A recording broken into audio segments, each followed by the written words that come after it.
The year is 1953. Deep inside the Central Intelligence Agency, a man named Sidney Gottlieb signs off on a program so dark, so twisted, so fundamentally evil that the US government will spend the next 70 years trying to pretend it never happened. The program is called MK Ultra, and what they did to ordinary, unsuspecting people is worse than anything you can imagine. The Cold War is at its peak. America is terrified. The Soviet Union and China are rumored to be developing techniques to control the human mind. Brainwashing, psychological manipulation, the ability to turn a person into a weapon without them even knowing it. The CIA couldn't let that happen, so they decided to beat them to it. In April 1953, CIA Director Allen Dulles officially authorized MK Ultra, a covert research program with one singular goal: to develop mind control techniques that could be used against enemies of the United States. The budget was unlimited, the oversight was zero, the moral boundaries did not exist. But to understand MK Ultra, you have to understand what came before it. After World War II, the United States secretly recruited over 1,600 Nazi scientists through a classified operation called Project Paperclip. These were men who had conducted horrific experiments on concentration camp prisoners, men who had tortured and killed in the name of science. The United States government gave them new identities, new lives, and put them to work. Some of their research directly influenced what became MK Ultra. Let that sink in. The United States imported Nazi scientists and used their methods on its own citizens. Over 150 research projects were funded across 80 institutions, universities, hospitals, prisons, mental health facilities, all secretly funded by the CIA through fake front organizations. The scientists involved thought they were doing legitimate research. Some knew exactly what they were doing, and did it anyway. LSD was administered to patients without warning. Subjects would be dosed and then monitored for days. Some were dosed repeatedly for weeks, months. One patient at a psychiatric facility in Kentucky was given LSD every single day for 174 days straight. Think about that, 174 consecutive days of forced hallucinations. That patient never fully recovered. But LSD was just the beginning. Subjects were subjected to sensory deprivation, locked in dark rooms with no sound, no light, no human contact for days at a time, their sense of reality completely erased. When they emerged, they didn't know what day it was. Some didn't know who they were. Electroconvulsive therapy was administered at voltages far beyond what was considered safe. Not to treat illness, to destroy memory, to wipe the mind clean like a blackboard so it could be reprogrammed. Hypnosis, psychological torture, sexual abuse, verbal abuse designed to break a person's sense of identity completely. And drugs, not just LSD, mescaline, heroin, barbiturates, amphetamines, combinations of drugs that had never been tested together on humans before. Subjects were given cocktails of substances with no idea what was happening to their bodies or their minds. The goal was simple and terrifying. They wanted to find a way to make a person completely compliant, completely controllable, a human being reduced to a programmable machine. One of the most disturbing operations within MK Ultra was called Operation Midnight Climax. CIA operatives set up safe houses in San Francisco and New York. They hired prostitutes to lure unsuspecting men off the streets. The men were brought to the safe houses secretly dosed with LSD and then observed through one-way mirrors by CIA agents while they were recorded on camera. The agents watched, they took notes, they sipped martinis. The victims had no idea what had been put in their drinks.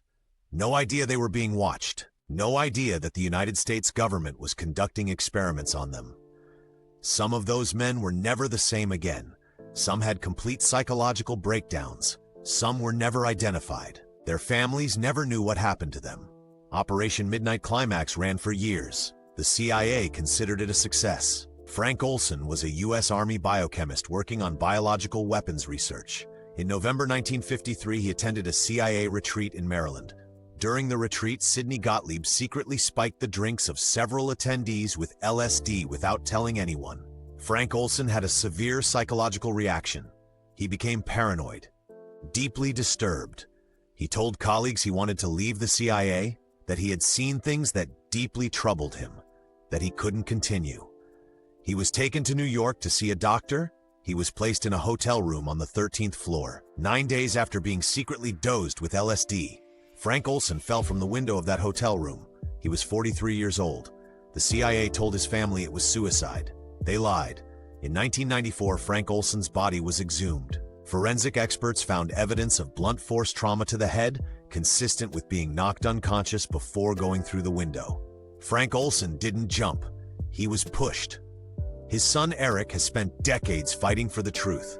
He believes his father was murdered by the CIA because he knew too much. Because he wanted out. Because he had seen things inside MK Ultra that he could not live with. To this day, no one has ever been charged with Frank Olson's death. No one has ever been held accountable. The CIA has never acknowledged what really happened in that hotel room on the night of November 28, 1953. As disturbing as the adult experiments were, perhaps the darkest chapter of MK Ultra involves children.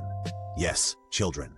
The CIA funded research at several institutions where experiments were carried out on minors. Children in care homes and orphanages were subjected to psychological manipulation, sensory deprivation, and drug testing. These were some of the most vulnerable people in society. Children with no parents, no advocates, no one to ask questions on their behalf. One of the most disturbing cases involves a Canadian psychiatrist named Ewan Cameron working at the Allen Memorial Institute in Montreal. Cameron received CIA funding and carried out a process he called psychic driving. Patients, including teenagers, were put into drug-induced sleep for weeks at a time, sometimes months. While they slept, recorded messages were played on loop directly into their ears. Thousands of repetitions, day and night. The goal was to erase their existing personality and replace it with a new one. Cameron called it de-patterning. He believed he could wipe a human mind completely clean and rebuild it from scratch. What he actually did was destroy people. His patients emerged from treatment unable to care for themselves, unable to remember their own names, unable to recognize their own families. Many of Cameron's patients never fully recovered. Some required institutional care for the rest of their lives. Families were destroyed. Children grew up without parents who had been taken away and returned as strangers. And the CIA funded every single dollar of it. In 1973, CIA Director Richard Helms ordered the destruction of all MK Ultra files. Thousands of documents shredded, gone forever. He thought that was the end of it. He was wrong.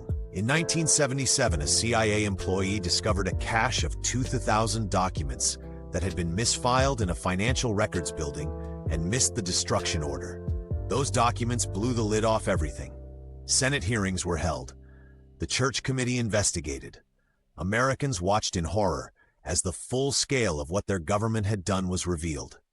CIA Director Stansfield Turner admitted the program existed, admitted that unwitting citizens had been used as test subjects, admitted that the CIA had funded torture disguised as research.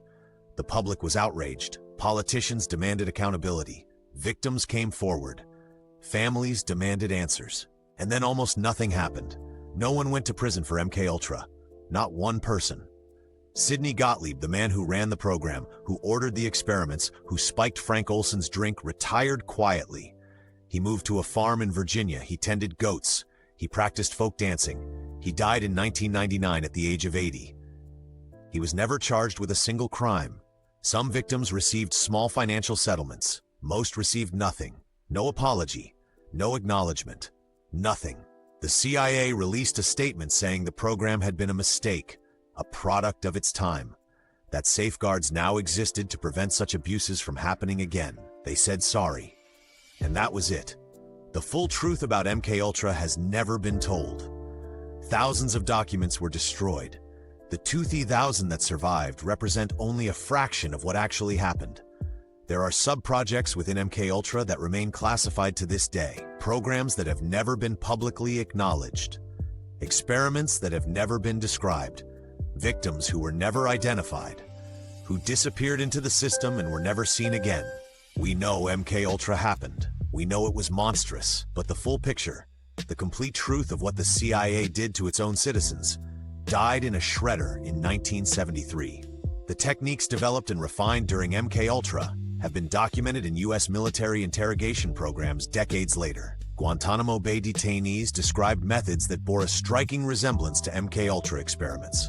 Sensory deprivation, sleep deprivation, psychological disorientation, the same playbook, Different decade, the legal framework that allowed MK Ultra to happen.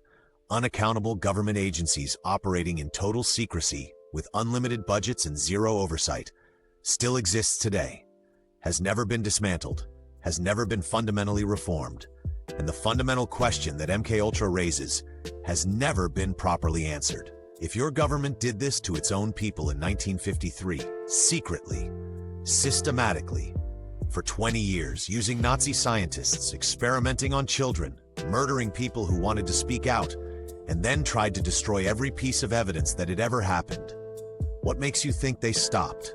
Subscribe, we uncover a new case every single day.